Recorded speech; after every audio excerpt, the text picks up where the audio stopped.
Niente tamponi per chi lavora nella pubblica amministrazione. Mentre in Emilia quasi tutte le aziende metalmeccaniche hanno già annunciato che da venerdì pagheranno i test ai dipendenti, anche in Veneto sono diversi gli imprenditori che si dicono disposti a fornire e a fare i tamponi in azienda pur di non perdere i lavoratori. Del resto la vicenda di Livio Fasane, della sua azienda di autotrasporti che si fermerà da venerdì prossimo perché i conducenti non si sono vaccinati, è solo un esempio di quello che succederà da metà mese.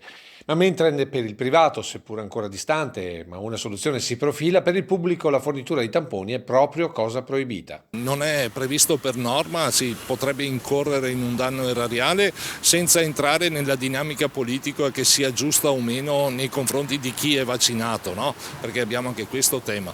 Non è percorribile che la pubblica amministrazione paghi i tamponi a coloro che decidono la strada del tampone piuttosto che quella del vaccino. A rimetterci in ogni caso sarà il cittadino, considerando che è più o meno del 10% la stima dei dipendenti pubblici non vaccinati. Ci troviamo già con organici compressi, con maggior carico di servizi in capo alle pubbliche amministrazioni. Ricordo il carico di lavoro di uffici di edilizia privata piuttosto che chi si occupa di bonus, facciate 110%, oggi già un carico importante che allunga i tempi di risposta. Io mi auguro che si riveda un po' la normativa messa in pista con alcuni correttivi. Necessariamente purtroppo i cittadini avranno dei disservizi.